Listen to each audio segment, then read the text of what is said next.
তো এখন আমরা আলোচনা করব দশম শ্রেণীর অন্তর্বর্তী প্রস্তুতিকালীন মূল্যায়ন বা যেটাকে আমরা প্রজেক্ট বলি, ইংরেজিতে ইন্টারনাল ফরমেটিভ ইভ্যালুয়েশন।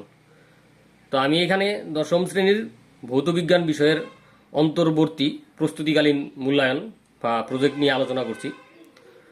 প্রথমত প্রজেক্ট তিনটি পর্যায়ে করা হয়।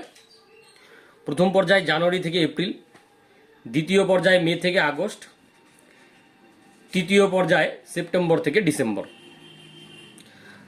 তো আমি একটি পর্যায়ের ক্ষেত্রে আলোচনা করছি, সেটা হচ্ছে জানুয়ারি থেকে এপ্রিল।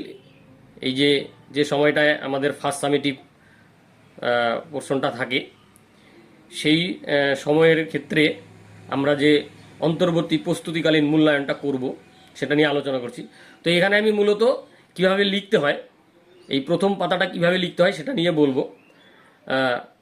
কিভাবে করব, কি নিয়ে করব সেই বিষয়গুলো স্কুলে স্যার বলবেই, সেটা বা অন্য কোনো ভিডিওতে বলবো। তো এখানে যেটা বলছি, প্রথম পাতাটা কিভাবে লিখতে হয়, মানে আমি যখন ফর্মেটিভ এই ইন্টারনাল ফর্মেটিভ ইভ্যালুয়েশনটা করব, করার পরে লিখব, তার প্রথম পাতাটা কেমন হবে। তো প্রথমে এইভাবে লিখব, অন্তর্বর্তী প্রস্তুতিকালীন মূল্যায়ন। ইংরেজিতে যেটা লেখা আছে সেটা তোমরা লিখতেও পারো, নাও লিখতে পারো। তারপরে হচ্ছে দশম শ্রেণী, বিষয় ভৌতবিজ্ঞান ও পরিবেশ। তারপরে আমরা লিখতে পারি প্রথম পর্যায় জানুয়ারি থেকে এপ্রিল, ঠিক আছে। এরপরে মূল্যায়নের জন্য অনুসৃত পদ্ধতি, এই যে পদ্ধতিগুলো রয়েছে মূল্যায়নের জন্য, যেমন সমীক্ষা রয়েছে, ক্ষেত্র বিশ্লেষণ, প্রকৃতিপাঠ, এরকম আরও মোট 6টি পদ্ধতি রয়েছে। তার মধ্যে যে পদ্ধতি অবলম্বন করে আমরা মূল্যায়নটি তৈরি করব বা মূল্যায়নটি করব, সেটার নাম এখানে লিখতে হবে। এখানে আমি এগুলো লিখে রেখেছি, তার মধ্যে তোমাদের একটা লিখলে হবে যেটা নিয়ে করব। মূল্যায়নের শিরোনাম, এবার প্রথম সামেটিভের মধ্যে অন্তর্গত, প্রথম সামেটিভের অন্তর্গত যে যে অধ্যায়গুলো থাকবে সেই অধ্যায়গুলো থেকেই বিষয়টা আমরা বা শিরোনামটা চয়ন করব, সিলেক্ট করব। সেটা হতে পারে পরিবেশের জন্য ভাবনা বা আলো, বা যে স্কুলে যেরকম থাকবে সেই অনুযায়ী আমরা বিষয়টা সিলেক্ট করব।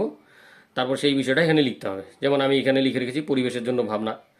হ্যাঁ, কেউ আলো নিয়েও করতে পারো, তাহলে সেখানে হবে আলো। এবার বিষয়টা অবশ্যই ভৌতবিজ্ঞান। হ্যাঁ, এবারে নিচের দিকে এটা লিখতে হবে যে ছাত্রছাত্রীর নাম, এখানে নিজের নাম লিখবে। আমি এখানে আমার নাম লিখে রেখেছি, মনোজ কুমার পাল।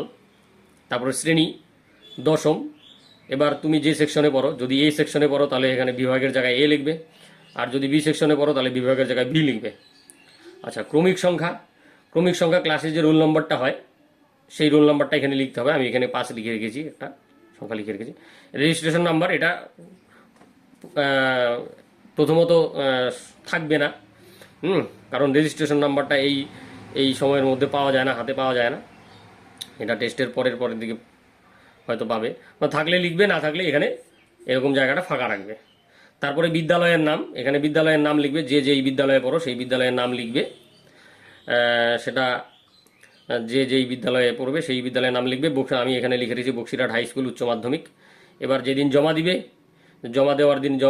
যেদিন জমা দিবে সেই জমা দেওয়ার দিনের তারিখটা লিখতে হবে এখানে। আমি এখানে আজকের তারিখটাই লিখে রেখেছি, 1/4/2026। তারপরে যখন জমা দিবে, যে শিক্ষকের কাছে জমা দিবে বা যেই শিক্ষক তোমাদের এই অন্তর্বর্তী প্রস্তুতিকালীন মূল্যায়ন করার ক্ষেত্রে সহযোগিতা করবেন, সেই শিক্ষককে তোমরা জমা দিবে, সেই শিক্ষক এখানে তার সই করবে এবং এখানে তারিখটা দেবে। এইভাবে করে তোমরা প্রথম পাতাটা তৈরি করতে পারো। তো এইভাবে তোমরা প্রিন্ট করেও করতে পারো, অথবা নিজের হাতে লিখেও করতে পারো। সুন্দর করে এরকম করে করবে, করে এই 4 সাইড দিয়ে এরকম মার্জিন দেবে, 4-5 দিয়ে এরকম মার্জিন দেবে, তাহলে প্রথম পাতাটা দেখতে ভালো হবে এবং যে সম্পূর্ণ খাতাটা হবে, প্রজেক্টের যে সম্পূর্ণ খাতাটা হবে সেটা দেখতে একটু সুন্দর হবে। এবার আজকে এখানেই রাখছি, আবার পরে ভেতরে কিভাবে লিখতে হয় বা কিভাবে করতে হয় সেই নিয়েও একটা ভিডিও আমি তৈরি করব। ধন্যবাদ, সবাই ভালো থাকবে।